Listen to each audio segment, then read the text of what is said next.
So another TWAB has come out as it's Thursday this week in Destiny. We are here. This will be a video covering what I think is very important from the TWAB and a brief overview, but to skip straight to the good stuff before we reset and then go through all of it little by little. As you come through this TWAB, bunch of different changes coming with the Edge of Fate. But this tab here, the Destiny 2 expansion open access, is coming from July 8th until July 22nd, which is really, really huge. So this will be ending the first week of the new expansion. So all current Destiny 2 expansions, as well as the episodes, will be available for free on all supported platforms, and anything you earn from this time, you are able to keep. So this becomes massive when, if you've just bought the final shape and you're playing through it, waiting for the Edge of Fate to come out, and you don't have the big version that has all the previous episodes in, you will now from next Tuesday have access to those episodes and be able to get guns like Choir of One and the Solar Rocket Sidearm from Echoes, for example. Now, this is absolutely massive if you have gotten back into Destiny, ready for the Edge of Fate, and you're just ready to get into the Edge of Fate, but you need something to do. This is definitely something to focus, especially getting Choir of One. If you don't already have Choir of One, it is probably one of the best special exotics that we have in the game. I use it all the time. It is a staple in so many different builds, and I would definitely recommend picking it up. So now that we've covered that, we're going to scroll back up to the top, This Week in Destiny, and we're going to do a very brief overview of anything that I think is a important change that I want to focus on. So this is our rundown of what is in the TWAB, starting with thank you for watching the Edge of Fate trailer and like a recap on what happened in our developer live stream on Tuesday, which was definitely an interesting developer live stream. I don't know how hyped I am for the Edge of Fate, maybe like 6 out of 10 on a scale, but I'm definitely excited for creating your own difficulty and making your own modifiers and putting all the hardest modifiers on to get the best rewards, but only doing that at tier 5, so you get tier 5 armor from it. Here, then a Right of the Nine update, which Prophecy is featured this week with increased rewards, and you can now earn Nonary engrams that cost 350 manifolds at the Emissary. So I have a video on opening all 20 of my Nonary engrams. That video is up on the channel if you want to see what my RNG was like. The loot pool for the Nonary engrams seems much larger than the one that we have provided, so it looks like that we're missing something. But I've seen people get the Galahorn skimmer and just a bunch of different really rare stuff that just hasn't been in the game for years. I got, for example, the skiff, the fallen skiff ship, which is something I've wanted for ages but hasn't been available. And then starting July 8th, so next Tuesday, you will be able to earn one additional engram each day just for signing in, for a total of 27 nonary engrams. So this means that you should buy your 20 and then get your last 7, which will then allow you to get all 27 so you don't miss out on anything. So farming manifolds is definitely worth doing, even if you don't want the guns. And then from July 8th until the 15th, we have our Lootapalooza week, which will give us more rewards, more manifolds, and just in general, more drops. We have a Star Horse headset rest, which seems to be a weekend of challenges, complete Prophecy on Eternity as fast as you can. You can win prizes, one of the 9 exclusive headphone holders, and a premium Right of the Nine themed PC, which they show here below. World's First Raid Race is back, and if you watch the partnered up live stream with CB Gray and Evan, you will grab this emblem. It's probably going to be a thing where you just watch it for a certain amount of time. This emblem isn't the day one emblem, but this emblem is still very cool, and I'm interested to know if that planet is Kepler, or because that planet does look a lot like where Neomuna is on Neptune. Moving down, Bungie's coming to GCX, of course, that is happening, um, and this is the emblem. It looks really nice, definitely a good way to commemorate your time if you are going to GCX. And then moving forward, we have some lore that we're going to skip over. This lore will definitely be focused on by other content creators. We then have our weapon tuning, so I'm not going to cover everything here, but only a couple things, including like a staged reload for heavy machine guns. This is really good for sprint cancelling, so you can... It's kind of a nerf to sprint cancelling your reloads, but with some upside so that you don't just lose everything, which is good. This kind of plays into like the reconstruction change as well. They've reduced the projectile tracking strength on glaives, so reconstruction, they've buffed it from 10% to 25% per tick, which is just a really nice change. A bunch of changes to kinetic tremors, which just means a lot of guns will have less bullets to activate the perk, which is really nice. Hopefully we'll feel that be useful on certain guns. 1-2 punch now works with all melee abilities, and they've increased the perk active timer, so if you proc it, you now have an extra 1.78 seconds to actually use up that perk, which with the combination blow buffs and the different melee buffs that we're getting, this should be a really nice change. Attrition orbs has been massively nerfed on area denial grenade launchers. Now that we know that, we definitely knew this was coming, just because if you were using the velocity baton from, what is that dungeon called now? Dungeon of the Deepstone Crypt, Vesper's Host, yeah, that gun is really insane for making orbs. And the biggest change, definitely, that I have found in this TWAB is the nerf to melee search angles when using Eager Edge. So this should decrease by a large margin the amount of melee tracks you get when using Eager Edge, so you actually go where you're aiming with Eager Edge. This is a great perk.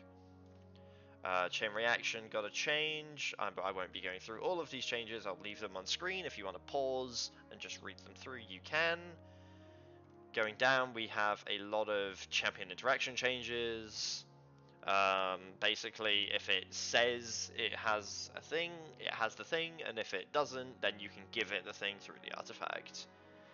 And then they're making a bunch of changes through some exotic weapons. Wicked Implement is now intrinsic anti-overload. Devil's Ruin is now unstoppable.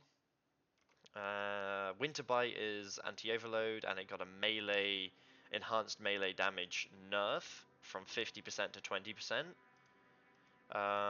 And then these weapons are also getting different champion mods. So for unstoppable champion mods, Queensbreaker, Salvation's Grip, and Dragon's Breath. And for Overload, Tractor Cannon, Darcy, and Two-Tailed. Tractor Cannon is definitely an interesting one. I'm not sure if it'll be too useful, but I do like the idea of giving Tractor Cannon anti-overload. It does sound very interesting. And Conditional Finality is anti-overload or anti-unstop, depending on the element. I'm assuming that overload is the stasis shot and unstop is the solar shot. But they haven't really confirmed that, I don't think, so we'll just have to wait and see. Now we go over all of the power changes that they're making. This is like a major just recap on what was said in the stream. So getting to 200, you will get tier 1, 2, and 3 drops. And then tier 4 and 5 drops are based on the artifact power, or as we still call it here, the seasonal bonus power. So the seasonal bonus power will take you from 200 to 450, and then on that grind from 200 to 450, you will earn tier 4s and tier 5s, which will probably be talked about here. Yes, indeed. So yeah, you just want to grind up to 450. I think it's from 400 to 450, you're going to get tier 5s. And then with Ash and Iron, you'll be able to go from 450 to 550. And those who reach 500 power will be rewarded with regular drops of the highest tiers of weapons and armor, which is tier 5.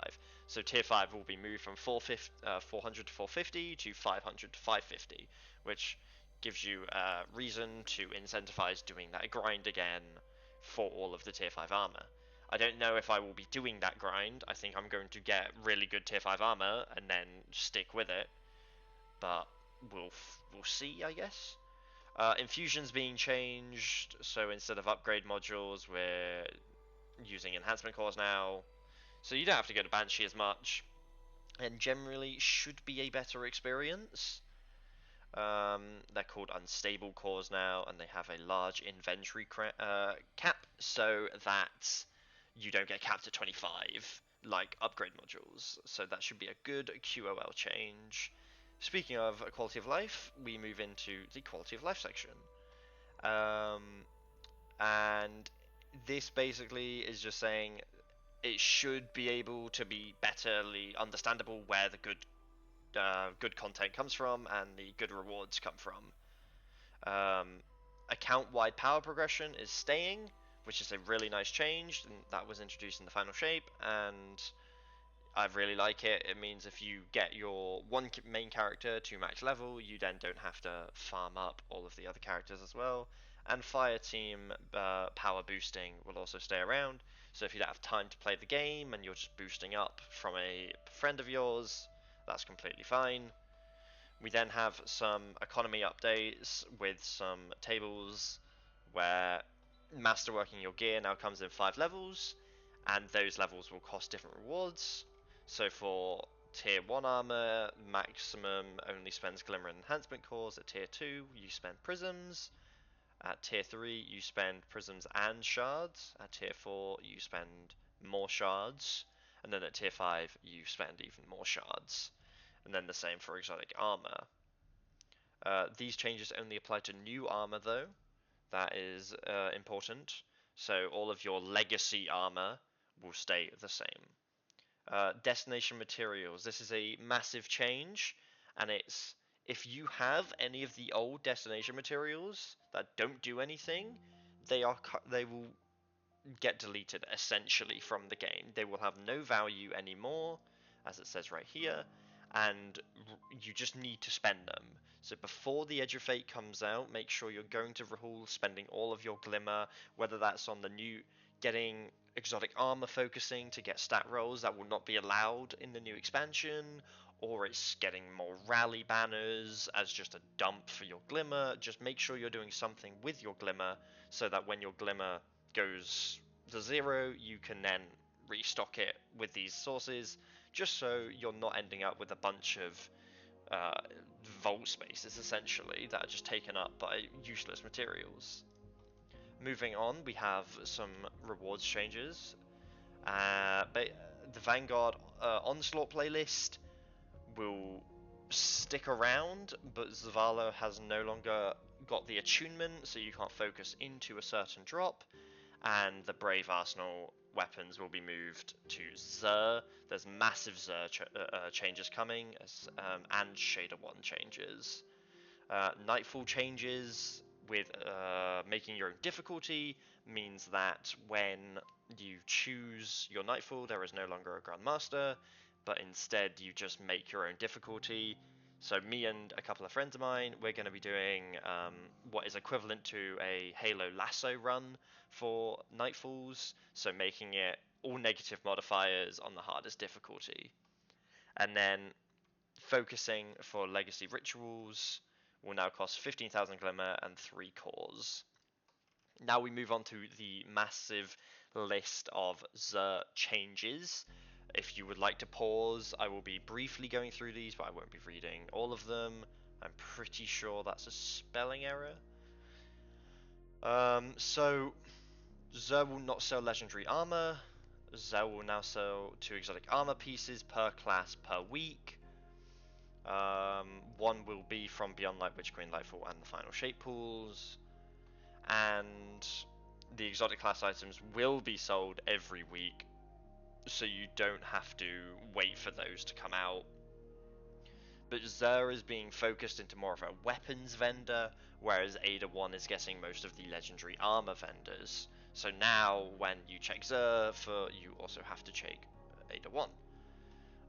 Xur will now sell 9 legendary weapons, 3 weapons per slot, class-specific swords, which aren't class-specific.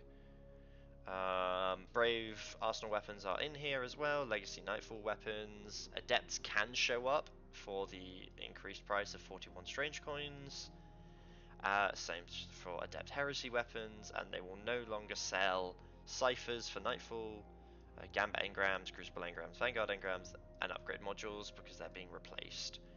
Moving into Ada 1, because Ada 1 is getting the armor, you now get 20 cosmetic bounties per season, which is really nice because instead it's a buff from 10 to 20.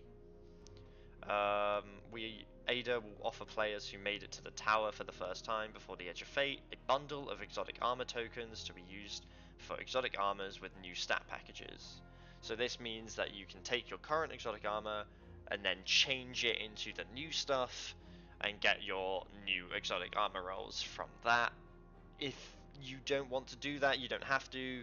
I think some stat distributions aren't allowed in the Edge of Fate, so if you have unique stat distributions, definitely keep those. It will definitely be worth it. And these tokens are a one-time offer, so make sure you grab them. No new armor will be added. Transmog bounties have been overhauled, which says here, bounties can be completed anywhere in PvE activities. And then the raids and dungeon ones haven't changed, and the PvP ones just progress in PvP. I think Banshee's getting a Pathfinder, so they've removed his bounties and his upgrade track. And Rahul is also losing his upgrade track, and they're novel focusing, so you do not have. But there's not a big focus on focusing exotics anymore. Moving into ghost mods, Armorer ghost mods will be just removed, which is unfortunate, but we're getting a different set, so it's completely okay. Osirian ciphers and Nightfall ciphers will not have a use in the Edge of Fate, but they will remain in your inventory, and we are not deleting them.